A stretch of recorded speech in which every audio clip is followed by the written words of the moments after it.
This channel does not promote any violent, harmful, or illegal activities. All content provided by this channel is meant for an educational purpose only.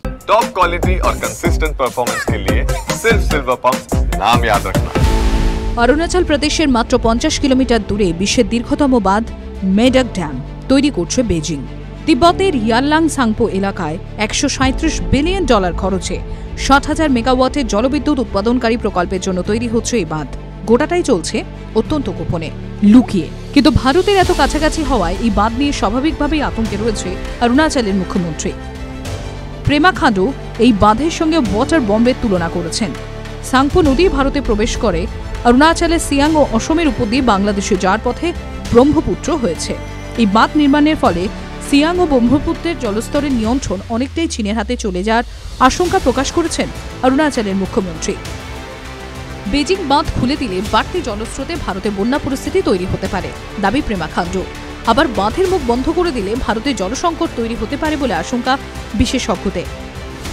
ভারতের আশঙ্কার অন্যতম কারণ হল চীন এই বাঁধ নির্মাণে কোনো রকম আন্তর্জাতিক জল চুক্তিতে সই করতে নারাজ। পাশাপাশি যেভাবে এত বড় বাঁধ নির্মাণ নিয়ে চীন লুকোনোর চেষ্টা করছে সেটাও ভাবাচ্ছে প্রতিরক্ষা বিশেষজ্ঞদের।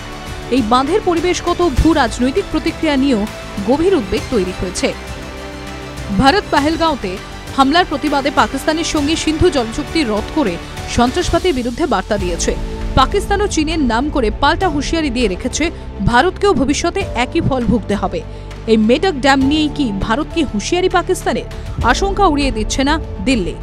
পেমা খান্ডু সম্প্রতি পিটিআইকে দেওয়া সাক্ষাৎকারে এই কথাও বলেছেন, চীনা সেনার চেয়ে চীনের এই জলপ্রকল্প কিছুমাত্র কম ভয়ঙ্কর নয়। TV9 Bangla digital.